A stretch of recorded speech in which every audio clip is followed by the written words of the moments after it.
Operation footpath ಅಲ್ವಾ.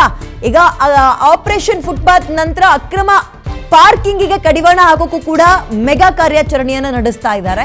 ಅನಾಥ ವಾಹನಗಳ ತೆರವಿಗೆ ಕೃಷ್ಣ ಬೈರೇಗೌಡರು ಬೆಂಗಳೂರು ಮಿನಿಸ್ಟ್ರು ಖಡಕ್ ಸೂಚನೆಯನ್ನ ಕೊಟ್ಟಿದ್ದಾರೆ. ಇವಾಗ ಆಪರೇಷನ್ ಫುಟ್ಪಾತ್ ನಂತರ ಇದೀಗ ಆಪರೇಷನ್ ಪಾರ್ಕಿಂಗ್ ವಿಚಾರಕ್ಕೆ ಮುಂದಾಗಿದ್ದಾರೆ. ಬೀದಿ ಬದಿ ವ್ಯಾಪಾರಿಗಳ ಎತ್ತಂಗಡಿ ಆಗ್ತಾ ಇದ್ದಂತೆ ನೋ ಪಾರ್ಕಿಂಗ್ ಝೋನ್ ಅಲ್ಲಾದ್ರೂ ಆಗಲಿ ಅಥವಾ ಈ ರಸ್ತೆಗಳಲ್ಲಿ ತಿಂಗಳುಗಟ್ಟಲೆ ವೆಹಿಕಲ್ಗಳನ್ನು ಬಿಟ್ಟು ಹೋಗ್ತಾ ಇದ್ರು. ಅಂತಹ ವೆಹಿಕಲ್ಗಳ ತೆರವಿಗೂ ಕೂಡ ಈಗ ಕ್ರಮಕ್ಕೆ ಮುಂದಾಗ್ತಾ ಇದ್ದಾರೆ. ಧೂಳು ಹಿಡಿದು ಹೋಗ್ತಾ ಇದ್ವು. ಅದು ಎಂತೆಂಥದ್ದು ಐಷಾರಾಮಿ ಕಾರ್ಗಳಿಂದ ಹಿಡಿದು ಚಿಕ್ಕ ಪುಟ್ಟ ಕಾರ್ಗಳು ಹಂಗಂಗೆ ಬಿಟ್ಟು ಹೋಗ್ತಾ ಇದ್ರು ಹಲವಾರು ಕಾರಣಗಳಿಗೆ. ಸೊ ಅಂತಹಗಳ ವಿರುದ್ಧವೂ ಕೂಡ ಈಗ ಆಪರೇಷನ್ಗೆ ಮುಂದಾಗಿದ್ದಾರೆ. ಅಕ್ರಮ ಪಾರ್ಕಿಂಗಿಗೆ ಕಡಿವಾಣ ಹಾಕೋಕೆ ಈಗ ಮತ್ತೊಂದು ಮೆಗಾ ಆಪರೇಷನ್ಗೆ ಕೈ ಹಾಕಿದ್ದಾರೆ. ಬಹಳ ಅದ್ಭುತ ಇನಿಷಿಯೇಟಿವ್ ಅನ್ನ ಕೃಷ್ಣ ಬೈರೇಗೌಡರು ತಗೊಂಡಿದ್ದಾರೆ. ಅಧಿಕಾರಿಗಳು ಸಿಬ್ಬಂದಿಗಳು ಮಾತ್ರ ಇಲ್ಲ, ಮಿನಿಸ್ಟ್ರು ಕೂಡ ಈ ಕಾರ್ಯಾಚರಣೆಯಲ್ಲಿ ಭಾಗಿಯಾಗಿರೋದನ್ನ ಗಮನಿಸ್ತಾ ಇದ್ದಾರೆ. ಸದ್ಯಕ್ಕೆ ಬೆಂಗಳೂರಿನಲ್ಲಿ ಆಪರೇಷನ್ ಫುಟ್ಪಾತ್ ನಂತರ ಸೌಂಡ್ ಮಾಡ್ತಾ ಇದೆ ಆಪರೇಷನ್ ಪಾರ್ಕಿಂಗ್ ವಿಚಾರ.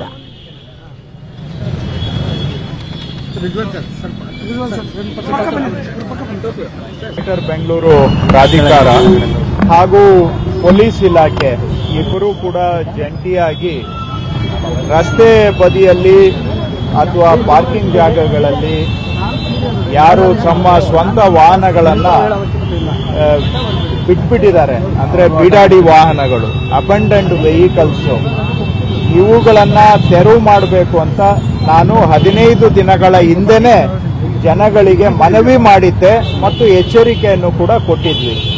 ಆದರೂ ಜನ ಅವರ ಗಾಡಿಗಳನ್ನ ರಸ್ತೆಗಳಲ್ಲಿ, ಫುಟ್ಪಾತ್ಗಳಲ್ಲಿ ಎಲ್ಲಂದ್ರೆ ಅಲ್ಲೇ ಬಿಟ್ಟು ಇದರಿಂದ ಸಾರ್ವಜನಿಕರು ಓಡಾಡೋದಕ್ಕೂ ತೊಂದರೆ ಮಾಡ್ತಾ ಇದ್ದಾರೆ. ಅಷ್ಟೇ ಅಲ್ಲ, ಜನಗಳಿಗೆ ಸೇರಿದ ಜಾಗವನ್ನ ಅವರು ಅತಿಕ್ರಮಣ ಮಾಡಿಕೊಂಡಿದ್ದಾರೆ ಸ್ವಂತಕ್ಕೆ. ಮತ್ತೆ ಈ ವಾಹನಗಳು ನಾವು ಇದು ತಿಂಗಳುಗಟ್ಟಲೆ ಇಲ್ಲೇ ಬಿಟ್ಟು ಹೋಗಿರ್ತಾರೆ, ಯಾರಿಗೆ ಸೇರಿದ್ದು ಅಂತ ಗೊತ್ತಿಲ್ಲ. ಇದರಿಂದ ಬೆಂಗಳೂರಿಗೆ ಜನಕ್ಕೆ ಓಡಾಡೋದಕ್ಕೂ ಕಷ್ಟ, ಮತ್ತೆ ಸಾರ್ವಜನಿಕರಿಗೆ ಸೇರಿದ ಜಾಗ ಅವರು ಸ್ವಂತಕ್ಕೆ ಅತಿಕ್ರಮಣ ಮಾಡಿಕೊಳ್ಳೋದು ಕೂಡ ಕಾನೂನು ಉಲ್ಲಂಘನೆ.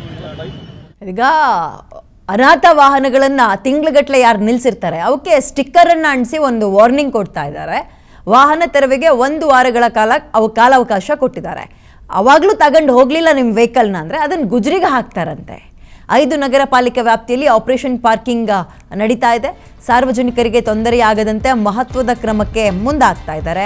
ಒಂದು ವೇಳೆ ಈ ನಿಯಮವನ್ನು ಉಲ್ಲಂಘನೆ ನೀವು ಮಾಡಿದ್ರೆ ಟೋಯಿಂಗ್ ಮಾಡ್ಕೊಂಡು ಹೋಗ್ತಾರೆ, ಅಂದರೆ ವೆಹಿಕಲ್ನ ಎತ್ಕೊಂಡು ಹೋಗ್ತಾರೆ.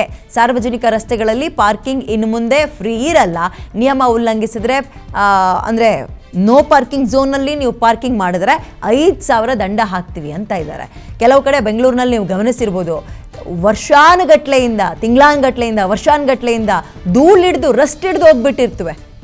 ಆ ವೀಲ್ನ ಒಂದು ರೀತಿ ರಸ್ಟ್ ಹಿಡಿದು ಹೋಗ್ಬಿಟ್ಟಿರುತ್ತೆ, ಅಲ್ಲಿ ತನಕ ನಿಲ್ಸಿರ್ತಾರೆ. ಅದು ಯಾವುದದು ಆಕ್ಸಿಡೆಂಟ್ ಆಗಿರುವಂತಹ ಕಾರ್ಗಳ, ಕದ್ದಿರದ, ಮತ್ತೊಂದ ಏನು ಗೊತ್ತಿಲ್ಲ, ಒಂದು ನಿಂತಲೇ ನಿಂತಿರ್ತವೆ, ಧೂಳು ಹಿಡ್ದಿರುತ್ತೆ, ಅದ್ರ ಓನರ್ ಯಾರು ಅನ್ನೋದು ಗೊತ್ತಿರಲ್ಲ.